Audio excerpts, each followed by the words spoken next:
126 questions in last 3 years. One of the most important chapter in JEE Chemistry and आज की video में हम इसी चैप्टर को 20 मिनट्स के अंदर कवर कर रहे होंगे। सबसे पहले देखते हैं कि कोऑर्डिनेशन कंपाउंड्स होते क्या हैं। तो देखो, जो सॉल्ट्स होते हैं वो बेसिकली दो टाइप्स के होते हैं, सिंपल सॉल्ट्स और एडिशन सॉल्ट्स। एडिशन सॉल्ट्स दो या दो से ज्यादा स्टेबल कंपाउंड्स के कॉम्बिनेशन से बनते हैं।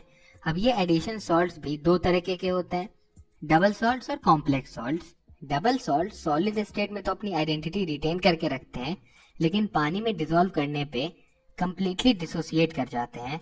वहीं जो कॉम्प्लेक्स सॉल्ट्स होते हैं वो कंप्लीटली डिसोसिएट नहीं होते हैं और सॉल्यूशन फेज में भी अपनी आइडेंटिटी रिटेन करके रखते हैं। इन्हीं कॉम्प्लेक्स सॉल्ट्स को कोऑर्डिनेशन कंपाउंड्स बोलते हैं, जो ऐसे कंपाउंड्स होते हैं जिनमें मेटल एटम एक नंबर ऑफ मॉलिक्यूल से बॉन्डेड रहता है थ्रू कोऑर्डिनेट बॉन्ड्स। अब आगे बढ़ते हैं और देखते हैं कोऑर्डिनेशन कंपाउंड से रिलेटेड कुछ इंपॉर्टेंट टर्म्स। अगर इस कोऑर्डिनेशन कंपाउंड को देखें तो जो ये ब्रैकेट वाला पार्ट है उसे बोलते हैं कोऑर्डिनेशन एंटिटी, और जो ब्रैकेट के बाहर है उसको बोलते हैं काउंटर आयन। ब्रैकेट के अंदर जो मेटल है उसे कहते हैं सेंट्रल मेटल एटम या फिर आयन, जो कि बॉन्डेड रहता है लिगेंड से। Central metal atoms essentially Lewis acid होते हैं। अब एक टर्म आता है कोऑर्डिनेशन नंबर। ये होता है number of ligand donor atom जो कि मेटल से डायरेक्टली बॉन्डेड है। सिंपली सेंट्रल मेटल एटम और लिगेंड्स के बीच कितने सिग्मा बॉन्ड्स हैं। अब जैसे इस वाले केस में सिंस ये जो लिगेंड है साइनो, ये एक लोन पेयर डोनेट करता है एंड ऐसे 6 लिगेंड्स हैं, हेंस यहाँ पे आयरन का कोऑर्डिनेशन नंबर हो जाएगा 6। इतने डिस्कशन में एक टर्म बार बार आ रहा है, दैट इज लिगेंड्स। ये एक्चुअली में ऐसे आयंस या फिर मॉलिक्यूल्स होते हैं जो कि सेंट्रल मेटल एटम से बॉन्डेड रहते हैं। ये एनायन भी हो सकते हैं, कैटायन भी हो सकते हैं और न्यूट्रल भी हो सकते हैं। डेंटिसिटी के बेसिस पे अगर लिगेंड्स को क्लासिफाई करें तो पहले आते हैं मोनोडेंटेट लिगेंड्स, जो कि मेटल आयन से सिर्फ एक डोनर एटम के थ्रू बाइंड होते हैं, जैसे कि क्लोरो, ब्रोमो, अमीन, एक्वा। इसके बाद आते हैं बाइडेंटेट लिगेंड्स, ये दो डोनर एटम्स के थ्रू बाइंड होते हैं। इसके एग्जांपल्स है इथेन, 1,2-डाइअमीन और ऑक्सलेट। इसके बाद आते हैं पॉलीडेंटेट लिगेंड्स, ये एक से ज्यादा एटम्स के थ्रू बाइंड करते हैं। फॉर एग्जाम्पल EDTA4- एक हेक्साडेंटेट लिगेंड है। लास्ट में आते हैं एम्बीडेंटेट लिगेंड्स। ये ऐसे लिगेंड्स होते हैं जिनमें दो डोनर एटम्स होते हैं, लेकिन एक टाइम पे कोई एक ही डोनेट कर सकता है। बेसिकली ये भी मोनोडेंटेट ही होते हैं, लेकिन दो अलग अलग डोनर एटम्स के थ्रू बाइंड कर सकते हैं। फॉर एग्जाम्पल नाइट्रेटो में N भी डोनेट कर सकता है और O भी, बट साइमल्टेनियसली नहीं। इसके बाद एक टर्म आता है चिलेशन। देखो, जब एक डाइडेंटेट या पॉलीडेंटेट लिगेंड अपने एक से ज्यादा डोनर एटम्स के साथ डोनेट करता है तो सेंट्रल मेटल एटम के साथ एक रिंग फॉर्म करता है, इसे चिलेशन कहते हैं, और ऐसे लिगेंड्स को चिलेट लिगेंड्स कहते हैं। अब यहाँ पे तुम्हें इन लिगेंड्स के नाम, सिंबल और डेंटिसिटी याद रखना होगा। उसके लिए मैंने जेईई मेंस रिलेवेंट जितने भी लिगेंड्स हैं उसकी रिवीजन शीट ऑलरेडी चैनल पे अपलोड करी हुई है, डिस्क्रिप्शन में मैं लिंक डाल दूंगा, वहां से डाउनलोड कर सकते हो। अब आगे बढ़ते हैं वीडियो के मेन टॉपिक पे, दैट इज IUPAC नेमिंग। ये टॉपिक इसलिए इम्पोर्टेंट नहीं है क्योंकि इससे बहुत सारे सवाल आ जाएंगे तुम्हारे पेपर में, बट इसलिए इम्पोर्टेंट है क्योंकि इसके बिना तुम इस चैप्टर का सिंपल सवाल भी नहीं ला पाओगे। तो पहले देखते हैं नाम से फॉर्मूला लिखने के स्टेप्स। पहले कैटायन लिखते हैं, फिर एनायन। कॉम्प्लेक्स पार्ट के लिए सेंट्रल मेटल एटम पहले, उसके बाद लिगेंड्स अल्फाबेटिकल ऑर्डर में, इसके बाद कैटायन और एनायन के चार्ज को बैलेंस कर देना। फॉर एग्जाम्पल अगर इसको देखें तो पहले क्या लिखते हैं, कैटायन, जो कि इस केस में कॉम्प्लेक्स पार्ट है। अब कॉम्प्लेक्स पार्ट में पहले सेंट्रल मेटल एटम लिखेंगे, फिर लिगेंड्स लिखेंगे अल्फाबेटिकल ऑर्डर में, इसके बाद बाहर में लगा देंगे क्लोराइड आयन। इसके बाद हम चार्ज बैलेंस करेंगे। सिंस कॉम्प्लेक्स एनायन पे नेट चार्ज +2 है तो साइड में 2 क्लोराइड आयन्स होंगे। एंड इस तरह से तुम किसी भी कोऑर्डिनेशन कंपाउंड का फॉर्मूला लिख सकते हो। इन केस कैटायन और एनायन दोनों ही पार्ट कॉम्प्लेक्स हो फिर भी प्रोसीजर सेम रहता है, बस ऐसे में तुम्हें कॉम्प्लेक्स पार्ट वाला रूल 2 बार यूज करना पड़ेगा, सिंपल। अब आगे बढ़ते हैं और देखते हैं फॉर्मूला से नाम लिखने के स्टेप्स। इसमें भी पहले कैटायन फिर एनायन, लेकिन कॉम्प्लेक्स पार्ट के लिए पहले लिगेंड्स अल्फाबेटिकल ऑर्डर में, फिर सेंट्रल मेटल एटम। चार्ज को बैलेंस करके सेंट्रल मेटल एटम का ऑक्सीडेशन नंबर मेंशन करते हैं रोमन स्क्रिप्ट में। मल्टीपल लिगेंड्स के लिए डाई, ट्राई, टेट्रा यूज करते हैं। ऑर्गेनिक लिगेंड्स के लिए बिस, ट्रिस, टेट्रा किस यूज करते हैं। और अगर एनायन कॉम्प्लेक्स है तो सेंट्रल मेटल एटम के नाम के आगे 8 लगा देंगे। ये तो थे रूल्स। अब कुछ एग्जांपल्स देखते हैं। जैसे इस केस में कैटायन से स्टार्ट करेंगे जो कि है पोटेशियम, फिर आते हैं कॉम्प्लेक्स पार्ट पे। इसमें पहले लिखते हैं लिगेंड्स तो हेक्सा साइनो। इसके बाद सिंस एनायन कॉम्प्लेक्स है हिंस सेंट्रल मेटल एटम के आगे 8 लगाकर लिखेंगे। फिर एनायन और कैटायन का चार्ज बैलेंस करेंगे, उससे पता चलता है कि यहाँ आयरन का ऑक्सीडेशन नंबर हो जाएगा 2। आगे देखो तो इस केस में भी सेम प्रोसीजर रहेगा। एक चीज नोट करना, सिंस ऑक्सीलेटो एक ऑर्गेनिक लिगेंड है तो वहां बेस यूज किया है। इन केस अगर एनायन और कैटायन दोनों ही कॉम्प्लेक्स हो फिर भी स्टेप सेम रहेंगे। बस चार्ज बैलेंस करते वक्त एक बात ध्यान रखना कि दोनों कॉम्प्लेक्स पार्ट का net charge same and opposite हो। अब चलते हैं चैप्टर के नेक्स्ट टॉपिक पर, starting with what is isomerism. अगर दो या दो से ज्यादा compounds same chemical formula share करें लेकिन उनमें एटम्स का अरेंजमेंट अलग अलग हो तो कहते हैं कि वो आइसोमेरिज्म शो कर रहे हैं। कोऑर्डिनेशन कंपाउंड्स के केस में मेनली दो तरह के आइसोमेरिज्म होते हैं, स्ट्रक्चरल आइसोमेरिज्म और स्टीरियो आइसोमेरिज्म। स्ट्रक्चरल आइसोमेरिज्म में केमिकल फॉर्मूला सेम रहता है लेकिन बॉन्ड्स अलग अलग होते हैं। वहीं स्टीरियो आइसोमेरिज्म में केमिकल फॉर्मूला तो सेम रहता ही है, बॉन्ड्स भी सेम रहते हैं, बट उन बॉन्ड्स का स्पेस में अरेंजमेंट अलग अलग होता है। अब स्ट्रक्चरल आइसोमेरिज्म के भी अलग अलग टाइप्स होते हैं। पहला है आयोनाइजेशन आइसोमेरिज्म। ये तब होता है जब जो काउंटर आयन है वो एक पोटेंशियल लिगेंड भी हो और कॉम्प्लेक्स सॉल्ट में से लिगेंड को रिप्लेस कर सके। फॉर एग्जाम्पल इन दोनों कंपाउंड्स को देखो, इनका केमिकल फॉर्मूला तो सेम है लेकिन पहले वाले में सल्फेट काउंटर आयन है और ब्रोमाइड लिगेंड है, वहीं दूसरे वाले में उल्टा है। अब इसे आयोनाइजेशन आइसोमेरिज्म क्यों कहते हैं? क्योंकि आयोनाइज होने पे पहला वाला सल्फेट का टेस्ट देता है वहीं दूसरा वाला ब्रोमाइड का टेस्ट देता है, तभी तो हमें पता चलता है कि दोनों आइसोमर्स हैं। इसके बाद आता है हाइड्रेशन आइसोमेरिज्म। इसमें क्या होता है, जो वाटर मॉलिक्यूल है वो कहीं मेटल के साथ डायरेक्टली बॉन्डेड रहता है एज अ लिगेंड और किसी में फ्री सॉल्वेंट मॉलिक्यूल की तरह प्रेजेंट रहता है।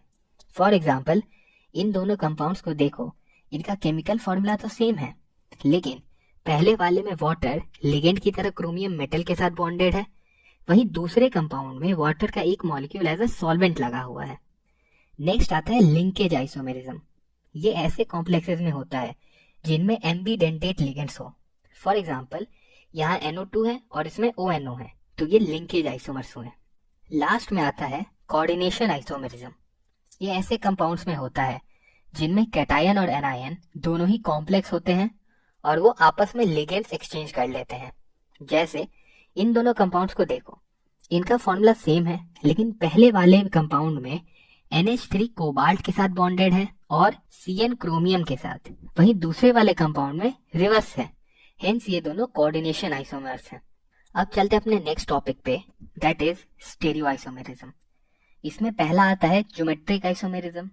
ये हेटेरोलिप्टिक कॉम्प्लेक्सेस में होता है जिनमें लिगेंड्स के डिफरेंट ज्योमेट्रिक अरेंजमेंट्स की पॉसिबिलिटी हो। हेटेरोलिप्टिक अगर नहीं पता है, एक से ज्यादा तरह के लिगेंड्स हो। अब कोऑर्डिनेशन नंबर 2 और 3 में ज्योमेट्रिकल आइसोमर्स नहीं बनते हैं। कोऑर्डिनेशन नंबर 4 में भी अगर टेट्राहेड्रल ज्योमेट्री है तब भी कोई ज्योमेट्रिकल आइसोमर नहीं बनेगा क्योंकि चारों बॉन्ड्स इक्विवेलेंट होते हैं, सेम लेंथ एंड किन्हीं दो के बीच में सेम एंगल रहता है। लेकिन स्क्वायर प्लेनर ज्योमेट्री वाले कॉम्प्लेक्सेस में ज्योमेट्रिकल आइसोमर्स बनते हैं। कितने बनेंगे डिपेंड करता है। अगर चारों सेम लिगेंड हो नहीं बनेगा, 3 सेम हो फिर भी नहीं बनेगा। MA2B2 दो लिगेंड्स हो, दो ईच, इसमें 2 ज्योमेट्रिकल आइसोमर्स बनेंगे। अगर सेम लिगेंड्स 90 डिग्रीज पे हो तो वो सिस आइसोमर होता है। अगर सेम लिगेंड्स 180 डिग्री पे हो, आमने सामने हो, तो वो ट्रांस आइसोमर होता है। अगर सारे लिगेंड्स डिफरेंट हो तो इसमें 3 ज्योमेट्रिकल आइसोमर्स बनते हैं। कैसे बनते हैं देखो, किसी 2 लिगेंड्स को रेफरेंस ले लो। जैसे मैंने यहाँ A और C को लिया है फॉर एग्जाम्पल। अब जब A और C 180 डिग्रीज पे होंगे तो ट्रांस आइसोमर बन जाएगा और A और C को 90 डिग्रीज पे रख दूं तो सिस आइसोमर मिल जाएगा। बट यहाँ सिस वाले में ही एक और अरेंजमेंट बन सकता है। अगर मैं B और D को एक्सचेंज कर दूं तो टोटल हो गए 3। अगर बाइडेंडेट लिगेंड्स की बात करें तो एसिमेट्रिक बाइडेंडेट लिगेंड्स के केस में ज्योमेट्रिकल आइसोमर्स की पॉसिबिलिटी रहती है। ये हो गया कोऑर्डिनेशन नंबर 4 के लिए। अगर कोऑर्डिनेशन नंबर 6 की बात करें तो इसमें ज्योमेट्रिकल आइसोमर्स स्टार्ट होता है MA4B2 के साथ। अगर दोनों B आमने सामने हो तो ट्रांस, अगर दोनों B आजू बाजू हो तो सिस। MA4BC का भी सिमिलर तरीके से बनता है। MA3B3 में फेशियल और मेरिडियनल आइसोमर्स बनते हैं। अगर तीनों A ऑक्टाहेड्रल के मेरिडियन पे हो तो मेरिडियनल आइसोमर हुआ, वहीं अगर तीनों A ऑक्टाहेड्रल के एक ही फेस पे हो तो फेशियल आइसोमर हुआ। ऐसे ही करके हम किसी भी केस के लिए ज्योमेट्रिकल आइसोमर्स बना सकते हैं। अब इसके बाद आता है स्टीरियो आइसोमेरिज्म का दूसरा टाइप, ऑप्टिकल आइसोमेरिज्म। इसमें जो आइसोमर्स होते हैं वो एक दूसरे के non super imposable mirror images जैसे एग्जिस्ट करते हैं। इनको इनैंशियोमर्स भी कहते हैं। ये जो आइसोमर्स होते हैं उनकी आइडेंटिटी होती है कि ये प्लेन पोलराइज्ड लाइट को अलग अलग डायरेक्शन में रोटेट करते हैं। डेक्स्ट्रो आइसोमर पीपीएल को राइट में रोटेट कर देता है, वहीं लीवो आइसोमर पीपीएल को लेफ्ट में रोटेट कर देता है। कौन डेक्स्ट्रो होगा और कौन लीवो ये हम कंपाउंड को देखकर नहीं बता सकते हैं, इसके लिए हमें एक्सपेरिमेंट करना ही पड़ेगा। लेकिन हाँ, कोई कंपाउंड ऑप्टिकली एक्टिव है या नहीं है, दैट मीन्स कि वो ऑप्टिकल आइसोमेरिज्म शो करेगा या नहीं करेगा, ये हम कंपाउंड को देखकर बता सकते हैं। अगर कंपाउंड में कोई सिमेट्री नहीं हुई तो उसका जो मिरर इमेज होगा वो उसको सुपर इम्पोज नहीं कर पाएगा एंड हेंस वो कंपाउंड ऑप्टिकली एक्टिव होगा और वो कंपाउंड और उसका मिरर इमेज एक इनैंशियोमर पेयर फॉर्म करेंगे। कुछ एग्जांपल्स देखते हैं। जैसे यहाँ पे इस कंपाउंड में कोई लाइन ऑफ सिमेट्री या प्लेन ऑफ सिमेट्री नहीं दिख रही है तो ये ऑप्टिकली एक्टिव है, वहीं इस कंपाउंड में एक प्लेन ऑफ सिमेट्री है तो ये ऑप्टिकली एक्टिव नहीं है। सिमिलरली ऑक्टाहेड्रल ज्योमेट्री में भी देख सकते हो, जैसे इस कंपाउंड में कोई सिमेट्री नहीं है तो ये दोनों एक एनैंशियोमर पेयर हैं, वहीं इस वाले कंपाउंड में एक हॉरिजॉन्टल प्लेन ऑफ सिमेट्री है, हेंस ये दोनों आइडेंटिकल हैं। इसके बाद आता है चैप्टर का most important part, theories explaining bonding in coordination compounds. तो हमें बेसिकली 3 थियरीज के बारे में पढ़ना है, Werner's theory, valence bond theory and crystal field theory. Starting with Werner's theory. Sir Alfred Werner ने बहुत से कोऑर्डिनेशन कंपाउंड्स के फिजिकल और केमिकल बिहेवियर्स को स्टडी किया थ्रू सिंपल एक्सपेरिमेंट्स एंड उन्होंने प्रपोज किया कि मेटल्स 2 वैलेंसी शो करते हैं, प्राइमरी वैलेंसी और secondary valency. Primary valency ionisable होती है, नॉन डायरेक्शनल होती है, एनायंस के थ्रू सेटिस्फाई होती है एंड ये मेटल्स के ऑक्सीडेशन स्टेट की इक्वल होती है। वहीं सेकेंडरी वैलेंसी नॉन आयोनाइजेबल होती है, डायरेक्शनल होती है, लिगेंड्स के थ्रू सेटिस्फाई होती है एंड ये मेटल्स के कोऑर्डिनेशन नंबर की इक्वल होती है। फॉर एग्जांपल, अगर इस कोऑर्डिनेशन कंपाउंड को देखो तो इसकी प्राइमरी वैलेंसी है 3 और सेकेंडरी वैलेंसी है 6। ये थियरी कोऑर्डिनेशन कंपाउंड्स के बॉन्डिंग फीचर्स को एक्सप्लेन करने वाली पहली थियरी थी, लेकिन इस थियरी ने कुछ बेसिक क्वेश्चंस के आंसर नहीं दिए, जैसे कुछ ही एलिमेंट्स कोऑर्डिनेशन कंपाउंड्स क्यों बना पाते हैं, इन कंपाउंड्स के बॉन्ड्स में डायरेक्शनल प्रॉपर्टी क्यों होती हैं, इन कंपाउंड्स की एक कैरेक्टरिस्टिक मैग्नेटिक और ऑप्टिकल प्रॉपर्टीज क्यों होती हैं। अब इन फैक्टर्स को एक्सप्लेन करने के लिए बहुत से अप्रोचेस रखे गए, उन्हीं में से एक है valence bond theory and crystal field theory, जिनके बारे में हम अभी डिटेल में पढ़ेंगे। तो स्टार्ट करते हैं वैलेंस बॉन्ड थियरी के साथ। वीबीटी के अकॉर्डिंग लिगेंड्स के ऑर्बिटल ओवरलैप करते हैं मेटल के हाइब्रिड ऑर्बिटल के साथ और मेटल लिगेंड बॉन्ड फॉर्म होता है। ये सेम एनर्जी के हाइब्रिड ऑर्बिटल्स प्रोवाइड करने के लिए सेंट्रल मेटल एटम अपने n-1d, ns, np और nd ऑर्बिटल्स को हाइब्रिडाइज करता है और जो हाइब्रिड ऑर्बिटल का सेट बनता है उनकी एक डेफिनेट ज्योमेट्री होती है। sp3 हाइब्रिड ऑर्बिटल्स की टेट्राहेड्रल ज्योमेट्री होती है, dsp2 की स्क्वायर प्लेनर, sp3d की ट्राइगोनल बाइपिरामिडल, sp3d2 की ऑक्टाहेड्रल, d2sp3 की भी ऑक्टाहेड्रल। इन दोनों में डिफरेंस ये है कि एक में n-1 वाला d यूज होता है तो उसे इनर ऑर्बिटल या लो स्पिन कॉम्प्लेक्स कहते हैं, वहीं दूसरे में n वाला d यूज होता है तो उसे आउटर ऑर्बिटल या हाई स्पिन कॉम्प्लेक्स कहते हैं। एक और पॉइंट है, स्ट्रॉन्ग फील्ड लिगेंड्स जैसे NH3, Cn- और CO इलेक्ट्रॉन्स की फोर्स्ड पेयरिंग करवा देते हैं। अब इस थ्योरी को समझने के लिए कॉम्प्लेक्स लेते हैं, CONH3 3+। यहाँ पे कोबाल्ट की ऑक्सीडेशन स्टेट है +3, तो हम CO की इलेक्ट्रॉनिक कन्फिगरेशन लिख लेंगे और उसमें से 3 इलेक्ट्रॉन्स निकाल लेंगे तो हमें CO+3 का इलेक्ट्रॉनिक कॉन्फ़िगरेशन मिल जाएगा। यहाँ हमारे पास है 3d, 4s और 4p ऑर्बिटल्स। 4d भी है लेकिन उसकी जरूरत नहीं है। अब 3d में है 6 इलेक्ट्रॉन्स और ध्यान से देखो तो लिगेंड है NH3 जो कि एक स्ट्रॉन्ग लिगेंड है, तो ये इलेक्ट्रॉन्स की पेयरिंग करवा देगा। अब हमें चाहिए वैकेंट ऑर्बिटल्स, कितने? इस केस में 6, क्योंकि 6 मोनोडेंटेट लिगेंड्स हैं। तो हम लेफ्ट टू राइट जाएंगे, 2 d ऑर्बिटल्स लेंगे, एक s ऑर्बिटल लेंगे और 3 p ऑर्बिटल लेंगे। टोटल हो गए 6। हाइब्रिडाइजेशन हो जाएगी d2sp3, स्ट्रक्चर हो जाएगा octahedral. Since inner d use हुआ है तो लो स्पिन कॉम्प्लेक्स होगा, अनपेयर्ड इलेक्ट्रॉन्स नहीं है तो डायमैग्नेटिक और कलरलेस रहेगा। एक और सिमिलर एग्जांपल लेते हैं, CrNH3 3+। यहाँ पे क्रोमियम के ऑक्सीडेशन स्टेट है +3, तो हम Cr+3 की इलेक्ट्रॉनिक कॉन्फ़िगरेशन लिख लेंगे। यहाँ भी हमारे पास है 3d 4s और 4p ऑर्बिटल्स, बट 3d में है 3 इलेक्ट्रॉन, और सिंस NH3 स्ट्रॉन्ग लिगेंड है तो पेयरिंग फोर्स करेगा। लेकिन पेयरिंग करने के बाद अगर हम 6 ऑर्बिटल निकालें तो हाइब्रिडाइजेशन हो जाएगी D3sp2, जो कि वैलिड तो है नहीं। या तो D2sp3 होगा या तो sp3d2 होगा, D3 तो पॉसिबल ही नहीं है। तो अगर ये तीसरा d ऑर्बिटल हाइब्रिडाइजेशन में यूज ही नहीं होना है तो पेयरिंग नहीं होती है, क्योंकि अनपेयर्ड कंडीशन में एनर्जी लो रहती है। तो एक्चुअल हाइब्रिडाइजेशन हो जाएगी D2sp3, स्ट्रक्चर हो जाएगा ऑक्टाहेड्रल। इनर डी यूज हुआ है लेकिन अनपेयर्ड इलेक्ट्रॉन्स हैं तो हाई स्पिन कॉम्प्लेक्स होगा, अनपेयर्ड इलेक्ट्रॉन्स है तो पैरामैग्नेटिक होगा और कलर्ड भी रहेगा। तो इसी तरह तुम VBT का यूज करके किसी भी कोऑर्डिनेशन कंपाउंड के ये कैरेक्टरिस्टिक्स निकाल सकते हो। इस वाले कॉम्प्लेक्स के लिए ट्राई करके देखना। बट केमिस्ट्री के हर थ्योरी की तरह इस थ्योरी के भी कुछ लिमिटेशंस थे। जैसे इसने ये तो बोला कि स्ट्रॉन्ग लिगेंड्स पेयरिंग फोर्स करते हैं, लेकिन इसने स्ट्रॉन्ग लिगेंड्स और वीक लिगेंड्स के कॉन्सेप्ट को एक्सप्लेन नहीं किया कि पेयरिंग क्यों करवा देते हैं। ये मैग्नेटिक बिहेवियर का कोई क्वांटिटेटिव इंटरप्रिटेशन नहीं देता है, इसमें बहुत सारे अजम्पशंस थे।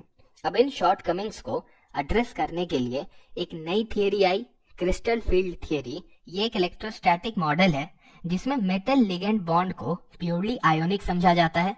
Anionic ligands are like point charges, neutral ligands are like dipoles. अब एक आइसोलेटेड गैसियस मेटल एटम में जो d ऑर्बिटल्स होते हैं वो डीजेनरेट होते हैं। दैट मीन्स सभी की एनर्जी सेम रहती है और ये डीजेनरेसी मेंटेन्ड रहती है एक स्फेरिकली सिमेट्रिक फील्ड में। बट लिगेंड्स के कारण जो फील्ड बनती है वो एसिमेट्रिकल हो जाती है एंड हेंस d ऑर्बिटल्स की डीजेनरेसी स्प्लिट हो जाती है। कैसे स्प्लिट होती है वो फील्ड पे डिपेंड करता है, आओ देखते हैं। एक ऑक्टाहेड्रल फील्ड में जो लिगेंड्स होते हैं वो टुवर्ड्स द एक्सिस डायरेक्टेड होते हैं। हेंस dz² और dx² - y² जो वैसे ऑर्बिटल्स हैं जो अलोंग द एक्सिस रहते हैं वो ज्यादा रिपल्शन एक्सपीरियंस करेंगे एंड हेंस उनकी एनर्जी इंक्रीज कर जाती है। वहीं dxy, dyz और dzx जो वैसे ऑर्बिटल्स हैं जो बिटवीन द एक्सिस रहते हैं वो कम रिपल्सन एक्सपीरियंस करेंगे एंड उनकी एनर्जी डिक्रीज हो जाती है। इस तरह से d ऑर्बिटल्स की डीजेनरेसी स्प्लिट करती है और हमें मिलते हैं लोअर एनर्जी के 3 ऑर्बिटल्स जिसे T2g सेट कहते हैं और हायर एनर्जी के 2 ऑर्बिटल्स जिसे EG सेट कहते हैं। इस प्रोसेस को कहते हैं क्रिस्टल फील्ड स्प्लिटिंग और जो एनर्जी सेपरेशन है उसे कहते हैं crystal field splitting energy AKA CFSE। अब ये था ऑक्टाहेड्रल फील्ड का केस। अगर बात करें टेट्राहेड्रल फील्ड की तो उसमें ligands between the axis directed होते हैं, हेंस स्प्लिटिंग इन्वर्ट हो जाती है, T2 सेट ऊपर E सेट नीचे। इसमें जो एनर्जी सेपरेशन होता है वो ऑक्टाहेड्रल वाले के केस से कम होता है सिंस इसमें 4 ही लिगेंड्स इन्वॉल्व होते हैं। Mathematically CFSE for tetrahedral field is 4/9 times the CFSE for octahedral field। अब जो ये क्रिस्टल फील्ड स्प्लिटिंग एनर्जी होती है ये 4 मेजर फैक्टर्स पे डिपेंड करती है। पहला, ऑक्सीडेशन स्टेट ऑफ मेटल, जितना ज्यादा मेटल का ऑक्सीडेशन स्टेट उतना ज्यादा CFSE। दूसरा, nature of metal, 5D series का सबसे ज्यादा होता है, देन 4D, देन 3D। तीसरा, नंबर ऑफ लिगेंड्स, जितने ज्यादा लिगेंड्स उतना ज्यादा रिपल्शन उतना ही ज्यादा CFSE। और आखिरी में आता है nature of ligands. In general कुछ ऐसा ऑर्डर रहता है, इसे स्पेक्ट्रोकेमिकल सीरीज भी कहते हैं। ऊपर मैंने वीक फील्ड लिगेंड्स लिखे हैं और नीचे वाली रो में है स्ट्रॉन्ग फील्ड लिगेंड्स। अब CFT के अंदर हमारा नेक्स्ट टॉपिक रहता है filling of electrons in splitted d orbitals. इसमें 2 केसेस आते हैं। पहला, अगर CFSE पेयरिंग एनर्जी से कम हो और दूसरा अगर CFSE पेयरिंग एनर्जी से ज्यादा हो। पेयरिंग एनर्जी अगर तुम्हें नहीं पता हो तो वो रिप्रेजेंट करता है द अमाउंट ऑफ एनर्जी जो इलेक्ट्रॉन को एक ऑर्बिटल में पेयर करने के लिए चाहिए होता है। अब अगर इलेक्ट्रॉन्स की फिलिंग देखें तो ऑब्वियसली D1, D2 और D3 के केस में तो सिंपल रहेगा, इलेक्ट्रॉन्स लोअर एनर्जी वाले T2g ऑर्बिटल को सिंगली फिल करेंगे। D4 में 2 केसेस हैं।